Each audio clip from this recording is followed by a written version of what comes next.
আসসালামু আলাইকুম। বাংলাদেশ বিমান বাহিনী কি আরও শক্তিশালী হচ্ছে? সম্প্রতি এমনই ইঙ্গিত করে বলেছেন বাংলাদেশ বিমান বাহিনীর প্রধান air chief marshal Hasan Mahmud Khan. তিনি বলেন, অন্তর্বর্তীকালীন সরকার বিমান বাহিনীকে আরও শক্তিশালী এবং যুগোপযোগী করে গড়ে তোলার জন্য নিরলস কাজ করে যাচ্ছে। সেই সাথে বিমান বাহিনীতে যুক্ত হচ্ছে নতুন নতুন সব সর্বাধুনিক বিমান, রেডার, সিমুলেটর এবং বিভিন্ন সরঞ্জামাদি।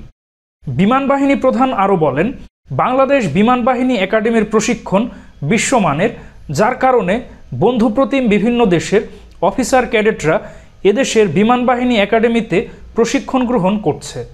বিমান বাহিনী প্রধান আরও বলেন, বিশ্ব শান্তি রক্ষা সহ দেশের অভ্যন্তরে শান্তি শৃঙ্খলা বজায় রাখা, দুর্যোগ মোকাবিলা এবং বিভিন্ন দেশে মানবিক সহায়তা পাঠাতে বিমান বাহিনী দক্ষতা এবং পেশাদারিত্বের পরিচয় বহন করে।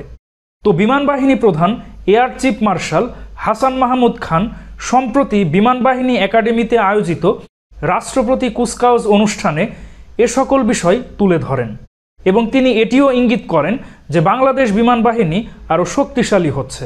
তো বাংলাদেশ বিমান বাহিনী আরও শক্তিশালী এবং আধুনিক হচ্ছে, এই বিষয়ে আপনাদের কী অভিমত অবশ্যই কমেন্টে জানান।